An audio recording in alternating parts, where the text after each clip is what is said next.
할렐루야. 오늘도 참 좋은 주일입니다. 오늘은 무슨 주일이라고요? 부부의 주일입니다. 하나님이 우리를 사랑하십니다. 한번 따라, 하나님이 나를 사랑하십니다. 지금 양보배 목사님이 부부의 주일이라고 하는데요. 그러면 처녀총각은 시집도 안 갔고 어린 아이들은 부부도 아닌데 할머니 할아버지 혼자 계시는데 왜 부부의 주일을 하세요? 항의할지 몰라요. 그런데 성경상에서 부부는 우리 예수님이 참된 신랑이에요. 그 다음에 예수 믿는 우리 82억 중에 예수 믿는 사람들은 다 신부예요. 그러니까 믿음 안에서 부부의 날은 예수님과 나와의 날이다 이거예요. 아멘. 요즘 자살률도 1등, 이혼율도 거의 1등, 우리나라가 안 좋은 거에 1등을 잘해요. 좋은 거는 또 반도체나 그 인터넷 IT의 강국, 빨리빨리가 IT를 빨리빨리 만들어서 강국이 되었습니다. 모든 것이 나쁜 건 아니에요. 장단점이 있어요. 이 82억 인구에는 다 장점과 단점이 있습니다. 저도 사람들이 좋다고 가는 데마다 사랑장, 배려장, 닉네임을 갖다 붙여줘요. 에너자이저, 분위기 메이커, 오지라퍼 해가지고 좋다는 거요. 열 몇 개를 붙여줬어. 심지어 하나님도 저에게 닉네임을 붙여줬어요. 결혼기도 27살 처음 할 때 보배다. 너는 나의 보배. 예수가 네 안에 잔뜩 들어있어. 빛난 보배, 정한 보배, 예수의 보배야. 이 말씀이 들어있다는 거예요. 보배 목사한테는. 그 다음에 또 7년 되니까는 유향이래. 유향. 향기로운 사람이래. 나는 예수 향기가 퐁퐁 나는 사람. 유향. 예수 그리스도의 신성이 나타나는 사람이래. 할렐루야. 유향. 찬양하는 사람이래. 향기 나는 찬양을 하는 사람이래. 아멘. 그 보배 목사의 찬양에는 치유의 능력이 있다 그랬어요. 할렐루야. 27살 때 찬양하다가 감기가 떠나가고 머리 아픈 게 떠나갔어. 오늘 아무튼 이 부부의 주일로 제가 정해봤습니다. 5월은 이 가정에 대해서 많이 설교를 해야 될 것 같아서 제가 통과하지 않고 이 부부의 날 설교로 정해봤어요. 왜냐면 요즘 너무 이혼도 많고 가정이 와해되고 해파되고 훼손되고 부모 자녀도 훼손되고 부부관계도 훼손되고 자녀들끼리도 훼손되고 이 하나님과 우리의 예수님과 우리의 관계도 많이 변질됐어요. 예수 믿는다면서 예수님을 이용하는 사람들이 많아졌어요. 예수 신랑이 아니라 예수를 팔아먹는 사람들이 많아졌다는 거예요. 우리는 경각심을 가져야 할 때에 이 말세에 살아가고 있습니다. 또한 이 땅의 부부도 마찬가지예요. 이 땅의 부부도 요즘에는 너무 약삭 빨라가지고 돈이 많은 사람하고 결혼하기 원해요. 또 직장이 좋은 사람하고 결혼하기 원해요. 기본으로 키가 3개 있으면 결혼하기 좋다고 하는 그런 이 세속적인 말들이 많이 있어요. 아파트 키, 차 키, 뭐 부동산 키 이런 키들이 3개 이상 있어야 좋다고 하는데 이거는 세상적인 일입니다. 얘기입니다. 물론 차 키, 아파트 키 있으면 좋겠죠. 편해요. 돈이 좀 있으면 편합니다. 돈이 없다고 해도 살아가는데 지장은 전혀 없어요.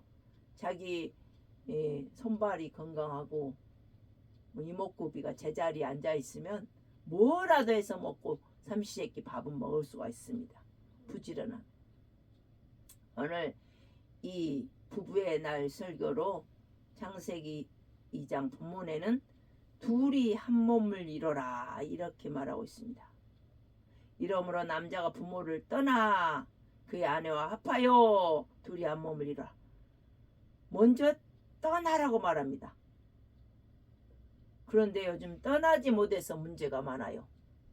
부모도 떠나라 그랬어요.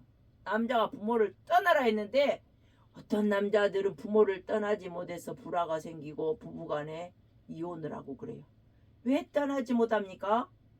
이 홀로 자식을 키운 아들이 있는 그 엄마가 부부 사이가 별로 좋지 않아가지고 아들을 남편처럼 생각하고 기둥처럼 생각하고 사니까 아들을 며느리에게 뺏긴다고 착각을 합니다. 착각.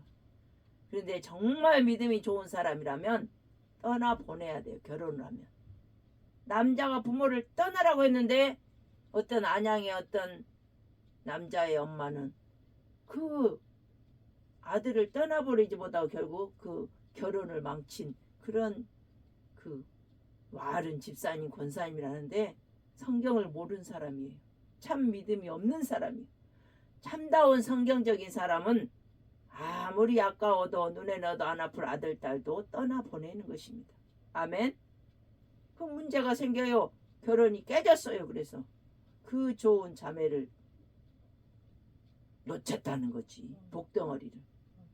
우리는 성경대로 안 하면 복덩어리도 놓치는 경우가 있어요. 이렇게. 부모를 떠나라 그랬어요. 그렇지 부모를 효도를 하지 말라는 아니에요. 불효하라는 아니에요. 일단 부모를 떠나서 그 말은 뭐예요? 다음 두 번째 아내와 합하라 이 말은 뭐예요? 모든 것은 부부 사이에 결정을 하라 이거예요. 아멘. 부모의 조언은 들을 수가 있어요. 형제 자매의 조언은 들을 수가 있어요. 하지만 모든 문제에 가정 문제는 부부간의 문제는 둘이서 하라 이거예요. 아멘.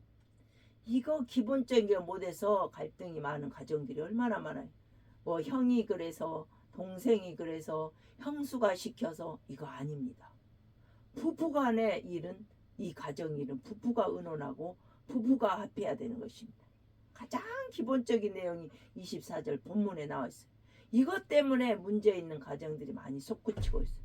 둘이 한 몸을 이루라. 이것도 세 번째인데 둘이 한 몸이 안 돼. 엉뚱한 사람하고 한 몸이 돼. 응? 친정 엄마하고 한 몸이 되고 친정 아버지와 그러니까 모든 걸 친정 엄마하고만 해. 모든 걸 친정 아버지가 결정해. 남자도 마찬가지. 모든 걸 아버지 엄마하고만 해. 그럼 뭐요? 아내는 소외되죠. 아내가 알아야 할 일을 자기 엄마 아버지밖에 몰라. 이거는 이래서 가정이 와해되고 파괴되고 힘들어집니다. 또한 남자가 부모를만 떠난 게 아니에요. 돈에서도 떠나야 돼요. 뭐 돈을 벌지 말라, 저축하지 말라, 많이 벌지 말라 이런 얘기가 아니, 이런 차원이 아니에요. 돈 때문에 아내에게 소홀하지 말라는 거예요. 직장 때문에 아내에게 소홀하지 말라는 거예요. 물론 정규적인 직장생활을 해야 되지만 그 외의 시간에 돈을 벌어야 되니까 난 당신한테 소홀해야 돼. 이거 아니라는 거예요. 이런 것 때문에 둘이 한 몸을 못 이루고 깨어진 경우가 허다합니다. 돈을 더 아내보다 사랑해? 이러면 깨질 수밖에 없어요. 그 다음 명예. 명예 권력 때문에 아내와 냉담하는 가정들도 많아요. TV 연속극도 잘 안 보지만 거의 그런 스토리로 이어지잖아요. 권력 명예 때문에 아내와는 멀어져. 아내는 찬밥 신세가 돼. 이러면 안 된다는 거예요. 또한 아내가 회장이면 그 남편이 찬밥 신세가 돼. 이것도 아니라는 거예요. 남자가 부모를 떠날 뿐만이 아니라 돈과 명예, 권세 다른 모든 것에서 떠나라는 거예요. 아멘. 그래야 참 가정을 이룰 수 있다는 거예요. 이 부부관계는 시간이 필요해요. 대화가 필요해요. 대화는 대놓고 하는 게 아니에요. 우스갯소리로 서로 들어주는 거예요. 요즘 퀄리티 톡 시대가 왔어. 퀄리티 있는 톡을 하라 이거. 퀄리티 있는 대화를. 그걸 오디라 그러죠. 오디 약자가 뭐죠? 풀면 오픈 다이얼로그. 오픈 열린 대화를 하라는 거예요. yes, no 하는 박힌 대화, 폐쇄적 대화가 아니라 열린 대화. 뭡니까? 나 여기 아파요로. 왜 아파? 어떻게 돼서? 많이 아프겠다. 공감 대화를 하라는 거. 공감. 공감적 대화가 참된 대화라고 요즘 유행하고 있죠. 둘이 한 몸을 이루라 말합니다. 마음을 우리는 다 따뜻한 5월달입니다. 그래서 장미향이 퐁퐁 풍기고 사랑이 넘치는 5월. 어린이날, 어버이날, 그리고 부부의 날까지 있습니다. 그런데 요즘 가정이 왜 힘들어졌어요? 어떤 어르신들이 이렇게 말씀하십니다. 젊을 때는 돈 버느라 같이 못 살고 나이 들어서는 마음이 안 맞아 같이 못 산다. 이 말은 참 오픈 현실이에요. 웃기지만 슬프다는 거예요. 이러므로 남자가 부모를 떠나 그의 아내와 합하여 둘이 한 몸을 이룰지로다. 여기서 중요한 세 가지. 부모를 떠나라 가죠. 부부는 부모보다 먼저라는 거예요. 합하라. 마음과 몸이 하나 되는 거예요. 연합하라는 거예요. 독립과 연합과 또한 한 몸이 되라. 사랑. 단순한 동거가 아니라 영혼까지도 하나가 되라는 거. 믿음이 하나 돼. 하나님이 만드신 최초의 공동체가 바로 부부입니다. 50년 부부의 감동 예화가 있습니다. 어느 날 한 기자가 결혼 50주년을 맞은 부부에게 물었습니다. 어떻게 이렇게 오래 행복하게 사셨어요? 할아버지가 이렇게 말합니다. 우리는 고칠 수 있는 시대를 결혼했어요. 시대에. 요즘 고장 나면 바로 바꾸지만 우리는 고쳐서 썼습니다. 사랑하는 여러분, 요즘은 관계도 소비를 합니다. 마음 안 맞으면 끝, 힘들면 포기, 갈라져, 등 돌리자. 하지만 하나님은 말씀하십니다. 고쳐라, 참아라, 사랑하라.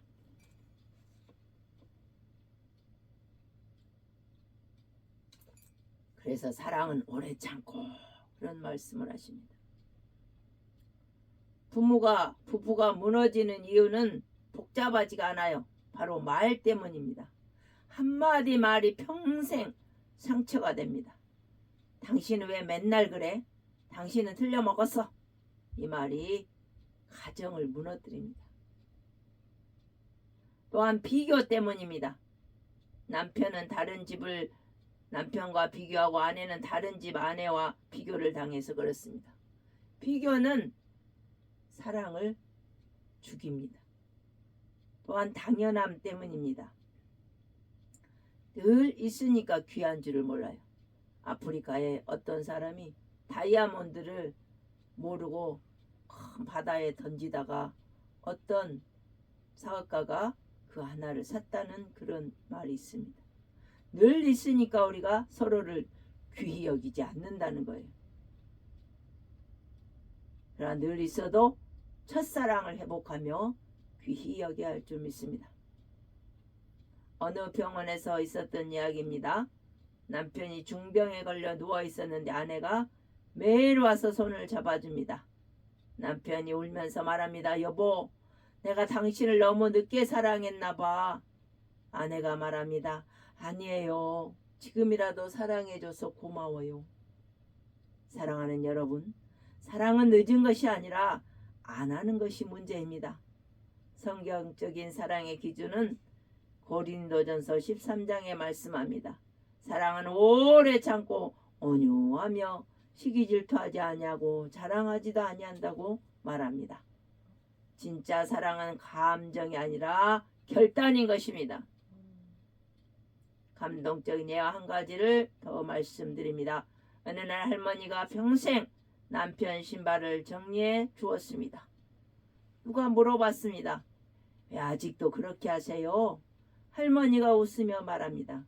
이 사람이 내 남편인 게 아직도 감사해서요.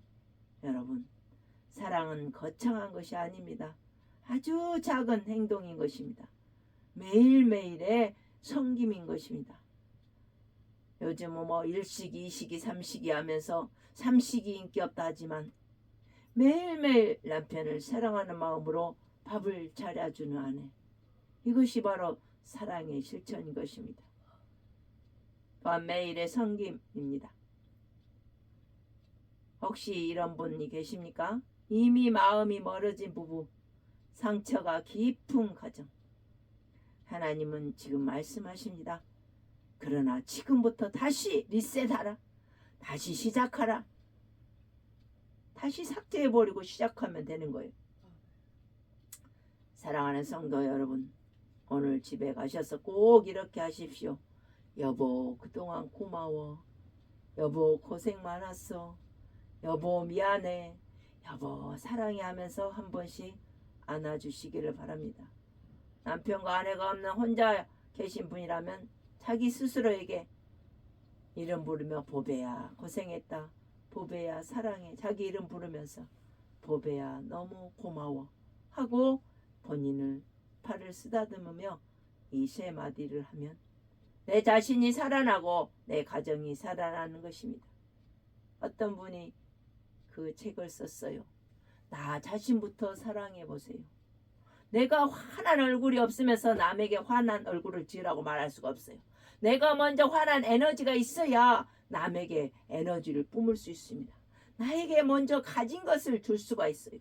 나에게 사랑이 있어야 남을 사랑할 수가 있습니다. 내가 어려서부터 사랑을 받아 본 사람만이 남을 사랑할 수가 있는 것입니다. 우리는 말로써 고맙습니다. 사랑합니다. 감사합니다. 미안합니다. 행복합니다. 이 마디를 하면 정말로 이 우리 몸에 몇만 개의 세포가 그렇게 우리를 이끌어 견인해 갑니다. 그럴 때 우리는 그 말대로 삶이 따라오는 것을 볼 수 있습니다. 사랑하는 여러분, 말을 긍정적이고 행복한 사랑의 말을 하십시오. 그러면 그렇게 삶이 덩달아 바뀌어가고 그러한 사랑의 삶, 행복한 삶이 따라갈 줄 믿습니다. 기도합니다. 사랑의 하나님 아버지, 우리 가정이 지켜주옵소서. 하나님과 예수님과 나와의 부부관계가 영원토록 지켜주시고 또한 우리 부부의 가정이 행복하도록 지켜주옵소서. 상처난 부분을 도려내 회복시켜주시고 식어진 사랑이 다시 사랑의 불이 붙게 하옵소서. 남편은 아내를 사랑하게 하시고 아내는 남편을 존중하게 하옵소서. 우리 가정이 천국 가정이 되게 하옵소서. 다시금 회복되어서 부부가 서로 사랑하는 감사와 기쁨이 넘치는 그런 가정이 회복되는 가정이 되게 하옵소서. 감사 영광 돌리며 우리 구주 예수 그리스도의 이름으로 기도하옵나이다. 아멘.